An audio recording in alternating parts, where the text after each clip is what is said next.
जय सच्चिदानंद। उपासना शब्द महत्वपूर्ण है। इस पर साधना की दृष्टि से विचार करें। उप वत्ता आसन, पास बैठना, निकटता प्राप्त करना। जो लोग असंभूति अर्थात प्रकृति की उपासना करते हैं, जो कि माया है, वे घोर अंधकार में जाते हैं। यदि हम विचार करके देखें तो हम किसी न किसी के पास बैठे ही हैं।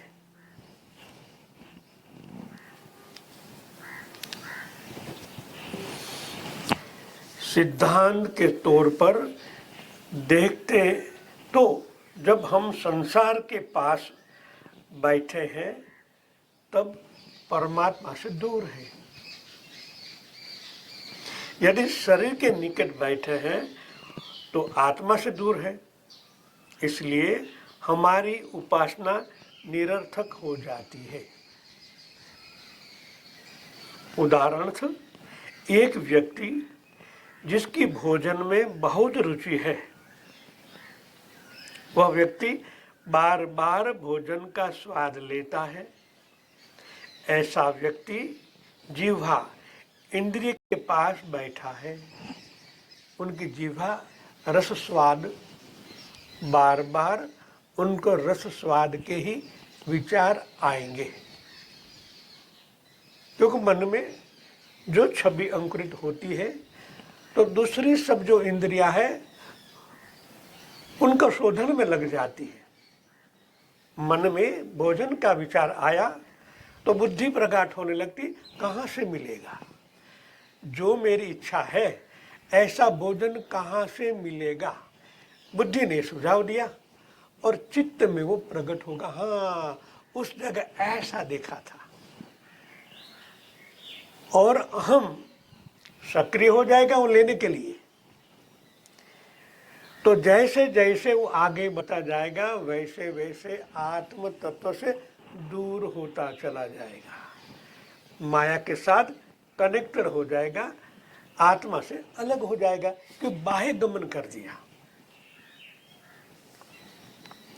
वह जीवन में किसकी उपासना कर रहा है? वह जिह्वा इंद्रिय की उपासना कर रहा है। मान लो वह भगवान को भोग लगाने के लिए मिठाई की दुकान में मिठाई खरीदने गया। ऐसा हुआ कि भाई आज तो काजू कतरी हमको भगवान को भोग लगाना है। काजू कतरी कहाँ प्रकट हुई? चित्त में। आपकी अभी जिह्वा मन में भाव आता काजू कतरी खाना चाहिए, तो वैसे खाएंगे तो लोग अलग अलग बात करेंगे। भगवान को भोग लगा तो कोई बोलेगा ही नहीं, हाँ भगवान को भोग लगा दिया है, मिलेगा तो आपको ही। दुष्किनारा से आप फिर भी माया के साथ कनेक्टेड हो गए।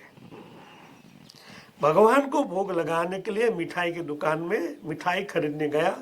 उसकी रुचि की मिठाई पर दृष्टि पड़ते ही तुरंत उसने वह मिठाई खरीद ली। शीघ्रता से मंदिर में गया और तथाकथित भोग लगाकर स्वयं मिठाई खा ली। उसकी रुचि भोग लगाने में नहीं थी, भगवान के प्रसाद में नहीं थी, उनकी रुचि तो स्वयं मिठाई खाने में थी। अब ऐसा व्यक्ति जिह्वा इंद्रिय के निकट बैठा है, भगवान के निकट नहीं, क्योंकि अभी भगवान कैसे वो तो मालूम ही नहीं है। ये बाह्य गमन कर रहा है। बाहर के लोगों के हिसाब से धर्मात्मा कहा जाता है, कितना भगवान से भक्त है। जब हम उपासना, ध्यान, प्रार्थना आदि करने बैठते हैं तो हमें देखना चाहिए कि हम किसको पास बैठे हैं। किसके पास बैठे हैं? शरीर के पास बैठने का कोई अर्थ नहीं है। जहाँ हमारा मन बैठा है वही हम बैठे हैं। उपासना का यही तात्पर्य है।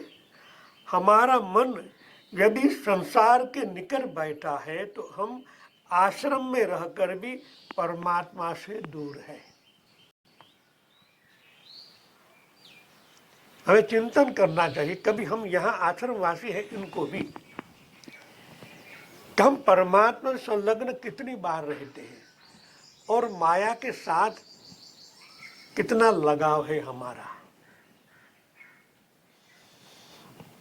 आश्रम है तो यहाँ भी माया तो है ही, और भगवान भी है, ईश्वर भी है, मगर हम किस तरीके से उनके पास जाते हैं, उनके पास बैठते हैं, उनके साथ अपना तादात्म्य कितनी बार कर पाते हैं। चिंतन करने से खुद अपना सर्वेक्षण कर सकते हैं। अगर हम योगाभ्यास कर रहे हैं, ज्ञान साधना कर रहे हैं और हमारा मन देही के ओर है, तो हम देह के पास बैठे, आत्मा के पास नहीं। इसलिए उपासना के रहस्य को समझना चाहिए, उसकी धारणा करनी चाहिए और यह देखना चाहिए कि क्या हमारा मन इष्ट के निकट जाता है। उनकी धारणा करनी चाहिए। धारणा का मतलब होता है आप जिनको प्राप्त करना चाहते हैं, सबसे पहले उनका गोल बनाना पड़ता है। आप जैसे ध्यान में बैठते हो तो ध्यान नहीं लगता, क्योंकि आपने गोल बनाया ही नहीं है। जब गोल परमात्मा माने परम अव्यक्त तत्व की बात होती है, और आपने गोल बनाया है भगवान के बाह्य उपासना के जो स्थूल है, जिनको हम मूर्तियां कहते हैं, फोटो कहते हैं, उस गोल कर बनाकर आप बैठोगे, फिर भी परमात्मा प्राप्त नहीं होगे। आपने ध्यान में पुस्तक का गोल बनाया तो आप शब्दों की भरमार में ही रहोगे। इसलिए ये ध्यान रखना है कि जब आप ध्यान करो तब पहले गोल बनाओ, और गोल भी सच्चा होना चाहिए। आप जिसकी उपासना करना चाहते हो वो क्या है, पहले उनको समझो, चिंतन करो। चिंतन का मतलब आपके चित्तालय में उनको प्रकट करना। जहां तक ये गोल परफेक्ट सिद्ध नहीं होगा, वहां तक ध्यान लगने का कोई कारण ही नहीं है। 1 घंटा आंखें बंद करके बैठोगे तो दूसरे लोगों को लगे कि अरे कितने महात्मा है, 1 घंटा से आराम से बैठा हुआ है, हिलता डुलता भी नहीं है, आंखें भी फड़फड़ाती नहीं, मगर अंदर से तो वो कहीं बाहर है। उनका चित्तालय में चेतन और चित्त दोनों है, मगर आपने उनको बाहर आयाम नहीं किया है। उनकी आराधना, उनका गोल बनाया ही नहीं है।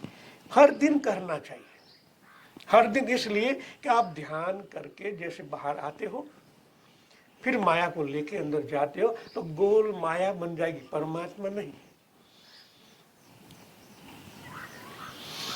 तो ये ध्यान रख के हमें, चाहे जिस तरह आप उपासना करो, चाहे मंत्र की करो, चाहे ध्यान की करो, चाहे जो भी आए करो, मगर ये चित्तालय में परमानेंट परमात्मा को उजागर करके ही बैठना चाहिए। मंत्र करो तो मंत्र के अधीन जो देवता है उनका परफेक्ट चित्र आपके चित्तालय में, आपके चित्त में होना चाहिए। तब जाके आप ईश्वरीय तत्व के साथ परमानेंट जुड़ पाओगे। जय